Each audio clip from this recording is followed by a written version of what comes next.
Selamat pagi anak-anak. Bagaimana kabarnya hari ini? Selamat pagi, Selamat pagi, Bu. Bu. Ibu. Alhamdulillah, luar biasa. Allahu Akbar. Baik, Alhamdulillah jika kabarnya baik semua. Pada pertemuan kali ini kita akan belajar mengenai sistem tata surya dan interaksi bumi dengan matahari dan bulan. Namun sebelum kita mulai, mari kita buka pelajaran pada hari ini dan berdoa bersama-sama. Berdoa dimulai. Cukup. Nah, sebelum Ibu mulai pelajaran pada hari ini, adakah dari teman-teman yang udah tahu apa itu sistem tata surya? tentang luar angkasa, Bu. Ya, bisa dibilang begitu. Bagaimana yang lain? Itu yang bumi dan planet-planet ya, Bu.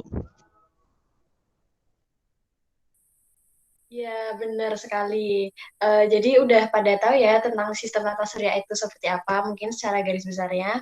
Nah, langsung saja. Jadi pada pertemuan ini kita akan menganalisis mengenai sistem tata surya, kemudian mengenai rotasi dan revolusi bumi. Selain rotasi dan revolusi bumi juga ada rotasi dan revolusi bulan serta dampaknya bagi kehidupan yang ada di bumi. Eh, Nah, langsung saja. Jadi sistem tata surya itu apa? Nah, sistem tata surya itu adalah kumpulan benda langit yang terdiri atas sebuah bintang dan semua objek yang mengelilinginya. Nah, bintang yang paling besar yang ada di galaksi kita, galaksi Bima Sakti ini adalah matahari. Sehingga planet-planet yang ada di galaksi Bima Sakti ini mengitari matahari.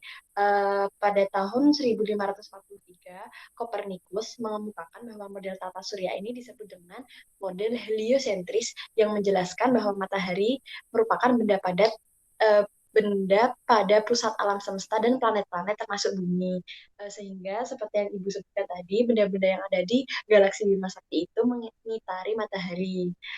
Bagaimana? Apakah bisa dipahami? Bisa, Bu. Insya Allah bisa, Bu. Nah, sampai sini apakah ada pertanyaan dulu dari teman-teman? Saya, Bu. Iya, gimana Mbak Berliana? Eh, saya mau bertanya, kan di atas langit itu tuh ada awan ya, Bu. Nah, mengapa awan itu Ya, tidak termasuk benda langit? Padahal kan letaknya ada di langit juga, Bu. ya, pertanyaan yang bagus. Nah, jadi pasti teman-teman sudah mengira ya, mungkin mengira kalau benda langit itu tuh adalah benda yang ada di langit. Nah, kenapa awan tidak? Nah, dikarenakan eh, awan itu tuh adalah benda langit yang tidak terletak di atmosfer bumi. Jadi letaknya mungkin hanya beberapa meter di atas kita. Nah, selain itu, awan itu kan mungkin teman-teman sudah belajar ya mengenai siklus hujan. Jadi awan itu dapat dihasilkan dan juga dapat hilang akibat hujan ataupun akibat lain seperti tertib angin. Oleh karenanya, awan itu tidak termasuk ke dalam benda langit.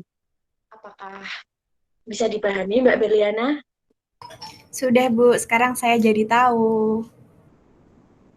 Nah, baik jika begitu langsung lanjut saja ya ke bagian selanjutnya. Jadi, menurut IAU, cara umum benda angkasa yang mengelilingi matahari itu ada tiga, yaitu planet, kemudian juga ada planet kerdil. Nah, bedanya planet dan planet kerdil ini adalah dari ukurannya lah, tapi keduanya memiliki kesamaan, yakni berbentuk cenderung bulat dan mengelilingi matahari. Nah, tata surya sendiri terdiri dari banyak komponen ya, seperti matahari, kemudian planet, kemudian benda-benda langit, seperti yang tadi sudah ditanyakan oleh Mbak Berliana, satelit, komet, dan asteroid. Jadi, benda langit yang termasuk dalam komponen tata surya itu adalah benda langit yang berada jauh di atas sana, bisa dibilang di atas atmosfer kita.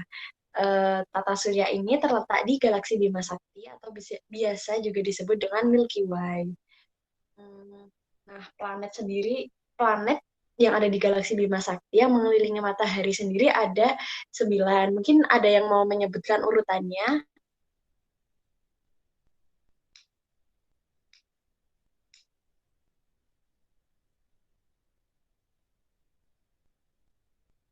Saya, Ya, Bu. Mas Raffi silahkan.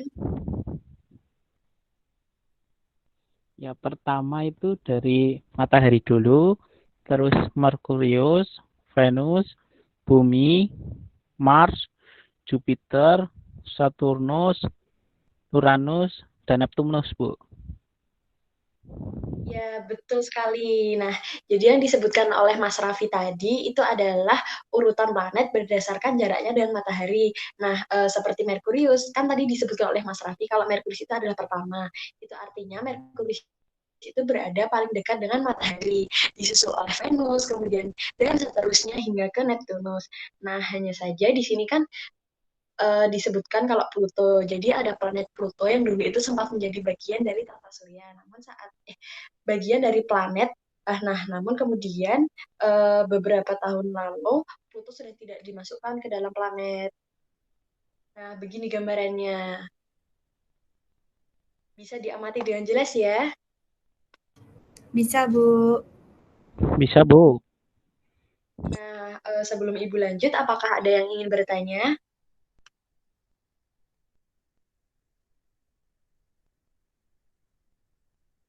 Kayaknya sudah jelas deh, Bu. Baik. Eh, nah, untuk selanjutnya yang akan kita pelajari adalah mengenai rotasi dan revolusi bumi. Adakah teman-teman yang udah tahu apa itu rotasi atau revolusi? Belum, Bu. Saya, Bu. Rotasi Baik, kalau belum. bumi Ya, berputar bagaimana pada Mbak Fitria? porosnya. Sedangkan revolusi bumi mengelilingi matahari, Bu. Ya, benar sekali. Jadi, eh, planet itu memiliki dua jenis gerak. Yang pertama adalah rotasi dan yang selanjutnya adalah revolusi. Nah, untuk rotasi sendiri itu adalah gerak bumi yang mengitari porosnya sendiri. Jadi, bisa dibilang bumi itu tuh berputar pada porosnya sendiri. Nah, dampak dari rotasi bumi ini tuh seperti ketika kita kan terkadang melihat matahari terbit pada pagi hari, kemudian kita mengalami siang hari, kemudian kita mengalami malam hari ketika matahari sudah uh, terbenam. Nah, itu merupakan salah satu peristiwa yang diakibatkan oleh rotasi bumi. Jadi, rotasi bumi ini ada mengakibatkan beberapa peristiwa yang ada di bumi. Yang pertama adalah peredaran semu harian benda langit, di mana kita tuh seperti melihat pergerakan matahari. Seperti matahari kan pada pagi hari muncul di sebelah timur, kemudian semakin lama semakin tinggi, dan hingga akhirnya terbenam lagi. Nah, hal itu tuh termasuk dari dampak dari rotasi bumi. Kemudian yang selanjutnya adalah pergantian siang dan malam. Yang selanjutnya adalah perbedaan waktu. Jadi mungkin teman-teman ada nih yang punya saudara jauh, mungkin ada di Amerika gitu. Nah, pada saat ini kita di Indonesia tuh sedang malam hari, tapi di Amerika atau di negeri yang lain sana itu sedang pagi hari. Nah, perbedaan waktu ini tuh juga termasuk dampak dari rotasi bumi. Nah, selanjutnya adalah perbedaan percepatan gravitasi yang ada di permukaan bumi, kemudian pembelokan arah angin, dan juga pembelokan arus laut. Nah, sebelum Ibu lanjut ke revolusi bumi, apakah ada yang belum dipahami dari teman-teman?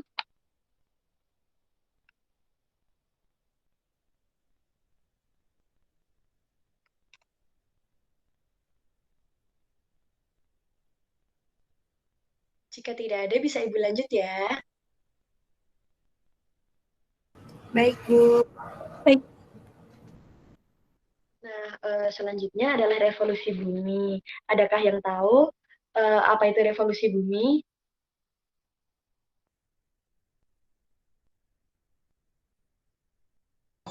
Saya, Bu. Ya, gimana Mbak Meliana? Revolusi bumi adalah gerak bumi pada orbitnya mengelilingi matahari. Betul sekali. Ya. Ya, jadi revolusi bumi ini adalah gerak planet lainnya di mana ketika bumi itu berputar mengelilingi matahari. Nah, berapa lama waktunya? Jadi lama waktu bumi mengelilingi matahari itu adalah selama 365,256 hari. Jadi ketika dibulatkan menjadi 1 tahun, itulah mengapa 1 tahun yang ada di bumi ini dalam kalender Masehi ada 365 hari gitu. Nah, jadi arah dari revolusi bumi ini berlawanan dengan arah jarum jam. Nah, seperti rotasi tadi, revolusi juga mengakibatkan beberapa dampak yang ada di muka bumi. Yang pertama adalah pergantian musim. Tapi karena kita tinggalnya di negara tropis ya, jadi hanya mengalami 2 musim, yakni musim hujan dan musim kemarau. Namun di negara-negara lain seperti di Eropa itu mengalami 4 musim, seperti musim semi, musim panas, musim semi, dan musim gugur. Nah, selain itu juga ada pergerakan semut, tahun, dan matahari, dan juga terlihatnya rasi bintang yang berbeda dari bulan ke bulan. Jadi kalau teman-teman mengamati nih, pada malam hari ketika keluar rumah itu pasti langit dan itu juga nampak ya rasi bintangnya itu pasti berbeda-beda, jadi tidak selalu sama. Nah, selain itu juga ada penetapan kalender Masehi yang seperti sering kita gunakan dari Januari hingga Desember gitu. Nah, untuk penetapan kalender Masehi sendiri itu tuh seperti yang kita tahu ya, setahun itu ada 365 hari. Namun ada saatnya ada yang disebut dengan tahun kabisat, di mana itu tuh setahun itu terjadi 366 hari. Baik, nah selanjutnya adalah rotasi dan revolusi bulan. Jadi sama seperti rotasi dan revolusi bumi, bulan itu juga mengalami pergerakan sama seperti bumi, yakni berputar pada porosnya dan berevolusi mengelilingi bumi. Nah, mungkin cukup sekian yang bisa Ibu sampaikan. Apakah ada yang belum dipahami?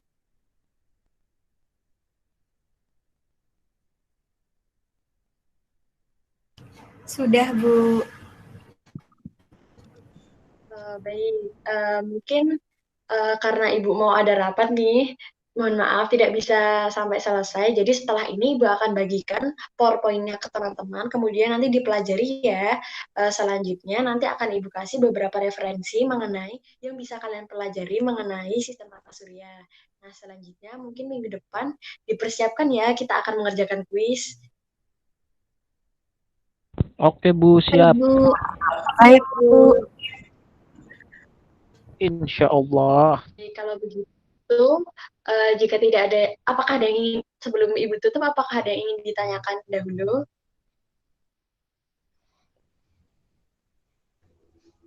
Sudah cukup Saya, kayaknya. Bu. Ya, bagaimana Saya Mbak izin Fitria? bertanya, Bu. Ya, Kenapa ya ada yang namanya tahun kabisat, Bu? nah pertanyaan bagus. Jadi, tahun kabisat itu kan tahun yang dalam sehari itu dalam setahun itu ada 366 hari.